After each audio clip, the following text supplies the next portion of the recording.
নমস্কাৰ, মই অনিৰ্বাণ। আপোনালোকে চাই আছে দি ক্ৰছ কাৰেণ্ট।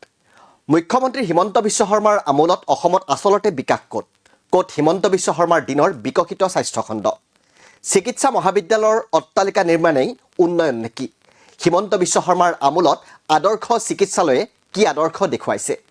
চিকিৎসক নথকাৰ বাবেই বন্ধ হ'ল অসম চৰকাৰে পতা এখন আদৰ্শ চিকিৎসালয়ৰ জৰুৰী সেৱা। লখিমপুৰ জিলাৰ লালুক আদৰ্শ চিকিৎসালয় কৰ্তৃপক্ষই আঁৰি দিয়া এখন জাননী এতিয়া চৰ্চাৰ বিষয় হৈ পৰিছে।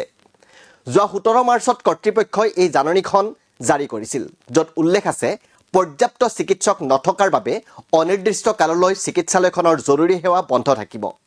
এনে ঘটনাৰ পাছত চৌদিশে উন্নয়নৰ শ্লোগান বাজি থকা অসমৰ প্ৰকৃত উন্নয়নক লৈ বহু প্ৰশ্নৰ উদয় হৈছে। মুখ্যমন্ত্ৰী হিমন্ত বিশ্ব শৰ্মাই সকলো সময়তে নিজৰ আমোলত বিকাশৰ জয়ঢোল বজাই থাকে, কিন্তু চৰকাৰৰ বিকাশ প্ৰকৃততে ক'ত? আমি বিশ্বৰ মানৱ উন্নয়ন সূচাংকৰ মূল উপাদানকেইটালৈ যদি মন কৰোঁ, তেনেহ'লে প্ৰথমটোৱে হৈছে স্বাস্থ্য। কিন্তু অসমত স্বাস্থ্যখণ্ডৰ আচল ছবিখন কেনে? সেই উত্তৰ লালুকৰ এই আদৰ্শ চিকিৎসালয়খনে দিছে। লখিমপুৰ জিলাৰ নাওবৈচাৰ লালুক এটা বৃহত্তৰ অঞ্চল। লালুকৰ উপৰিও জিলাখনৰ বঙালমৰা, হাৰমতি, কাছজুলি, পিলখানা আদি অঞ্চলৰ পৰাও এই চিকিৎসালয়খনলৈ ৰোগী আহে। চিকিৎসালয় সূত্ৰই জানিবলৈ দিয়া মতে প্ৰতিদিনে প্ৰায় 400 গৰাকী ৰোগীয়ে লালুকৰ আদৰ্শ চিকিৎসালয়খনত চিকিৎসা সেৱা বিচাৰি আহে। ইয়াত মুঠ চিকিৎসকৰ সংখ্যা নামত আছিল 5 গৰাকী। ইয়াৰে 2 গৰাকীক বিভাগে কিছুদিন পূৰ্বে ইতিমধ্যে বদলি কৰি অন্য ঠাইলৈ পঠিয়াইছে। এগৰাকী মহিলা চিকিৎসক বৰ্তমান ছুটীত আছে। এনে প্ৰেক্ষাপটত ইয়াত বৰ্তমান চিকিৎসক আছে মাত্ৰ 2 গৰাকী। 2 গৰাকী চিকিৎসকে বাৰু প্ৰতিদিনে 24 ঘণ্টা সেৱা আগবঢ়োৱাটো সম্ভৱনে? লালুক আদৰ্শ চিকিৎসালয় এটা উদাহৰণ।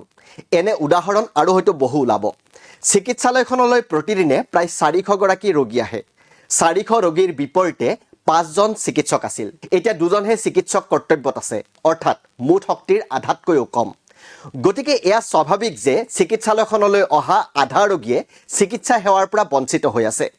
তেনে ক্ষেত্ৰত এই ৰোগীসকল কলৈ গৈছে? চিকিৎসালয় এখনৰ জৰুৰী সেৱাত সাধাৰণতে প্ৰসূতি, দুৰ্ঘটনাত পতিত হোৱা লোক, হৃদৰোগত আক্ৰান্ত হোৱা লোক আদি ৰোগীসমূহ সৰ্বাধিক আহে। যদি লালুক আদৰ্শ চিকিৎসালয়ত জৰুৰী সেৱা বন্ধ হয়, তেনেহ'লে এই ৰোগীসকল ওচৰৰ অন্য চিকিৎসালয়লৈ যাব লাগিব। আৰু লখিমপুৰত সেই অন্য চিকিৎসালয়খন হয়তো লখিমপুৰ জিলাৰ অসামৰিক চিকিৎসালয় বা লখিমপুৰ চিকিৎসা মহাবিদ্যালয় হ'ব পাৰে।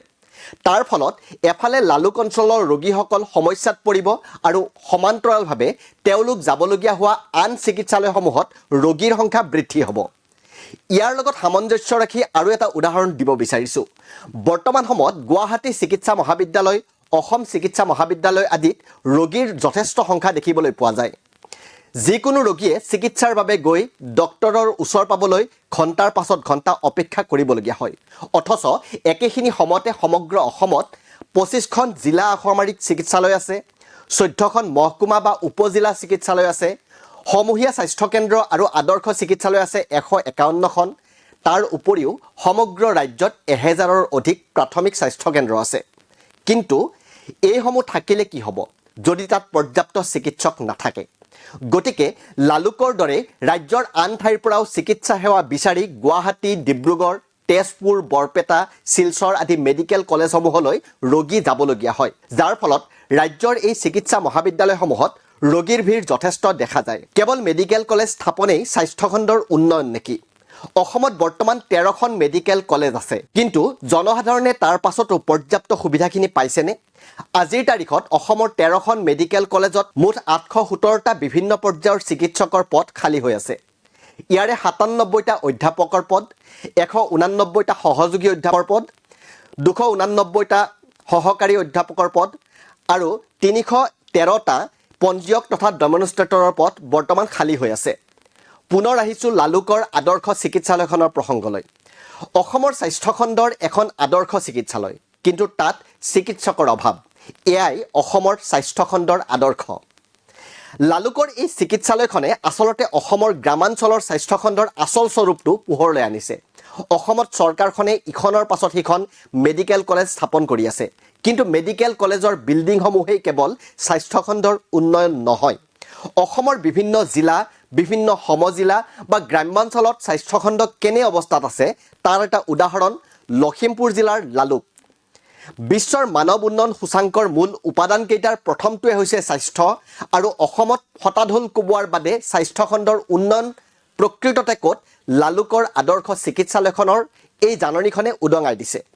গতিকে হিমন্ত বিশ্ব শৰ্মা চৰকাৰৰ দিনত অসমৰ বিকাশৰ আচল ছবিখন কি, সেয়া আৰু নতুনকৈ কোৱাৰ প্ৰয়োজন নাই।